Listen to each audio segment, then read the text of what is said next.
Não está tendo muito, está um pouco escasso dentro do Senado Federal, quando a gente fala sobre relação com o Poder Executivo.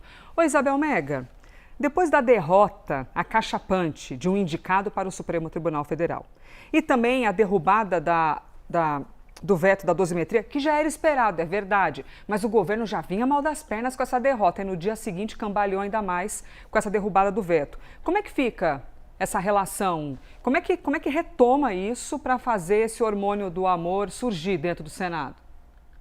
Tem que pedir emprestado para Eli Jonas Maia. Não, Eli Jonas é uma loucura. É amor para dar... amor para dar e vender a todo instante. Eli Jonas, ajuda o Senado, Eli Jonas. Ah, é só me ligar. Maravilhoso. Tá em falta por lá, hein, Bel? Tá em falta, né? E faz tanta falta que coloca em xeque outros pontos do cardápio eleitoral do presidente Lula e tem pouco tempo para arrematar isso com aquilo que depende do Congresso Nacional. Estou falando, por exemplo, do fim da jornada 6-1. O Senado já está dando uma certa sinalização que acende um olhar de preocupação dentro do governo. Mas o nosso tema é segurança.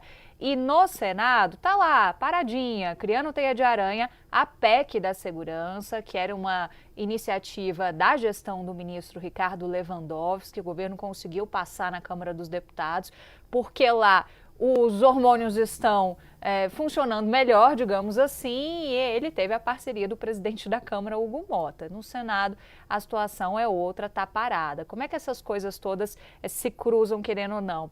A gente tem uma PEC parada e o governo está lançando esse pacote com medidas em que ele não precisa do Congresso Nacional. Então, ufa, não vai precisar bater na porta do Eli Jonas Maia para pedir nada emprestado. Ele consegue fazer esses anúncios via decretos, por exemplo. Então, não são iniciativas que precisam do legislativo, porque se fosse precisar, ele ia esbarrar de novo nessas dificuldades, principalmente do lado do Senado Federal. E no todo, né? Porque a gente tem um Congresso que a bancada da bala, que é a bancada da segurança pública, tem muita força também, é uma bancada predominante da direita e tem força para barrar essas iniciativas. Segurança é um dos temas centrais para a gente pensar nas eleições desse ano, Elisa. E é um tema em que a direita surfa com muito mais naturalidade e facilidade do que a esquerda.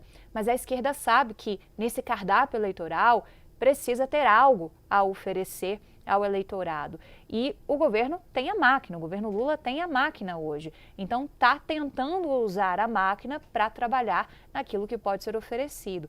A própria conversa de Lula e Trump na semana passada não deixa de ser um trunfo. A gente viu logo depois das 3 horas que a comitiva brasileira ficou na Casa Branca, a gente viu o ministro da Fazenda, o Dario Durigan, o ministro da Justiça, o Wellington César Lima e Silva, falando sobre o que se discutiu em termos de segurança. E Dario Durigan, por exemplo, já dizendo que você tem avanços já em relação a pontos que são muito vitais para o combate ao crime organizado, como, por exemplo, a asfixia financeira. Isso tudo foi tratado. Então, estou muito alinhada com a Clarissa, porque isso também é usado na agenda doméstica do presidente Lula para trabalhar esses temas da segurança pública. Esses aportes todos, esse lançamento nesses valores que a gente vai ter a partir de amanhã, nesse plano novo de combate ao crime organizado. Isso também é mais material para ser trabalhado nas campanhas do presidente Lula.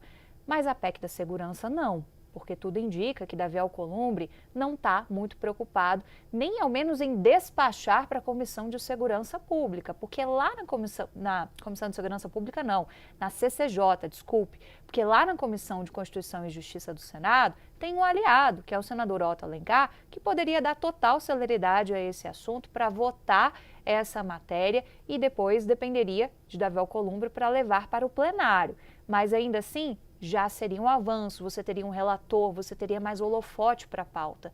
Mas nem despacho de Alcolumbre teve, e isso já tem 2 meses. E aí, para concluir, o governo trabalha com a ideia, por exemplo, de recriação do Ministério da Segurança Pública. Só no governo Temer a gente teve essa pasta. Mas, mesmo assim, condiciona a aprovação da PEC. E se continuar condicionando, vai ficar difícil de cumprir isso ainda nesse mandato. É mais uma medida que pode se renovar como uma espécie de promessa de campanha nesse cardápio eleitoral da segurança.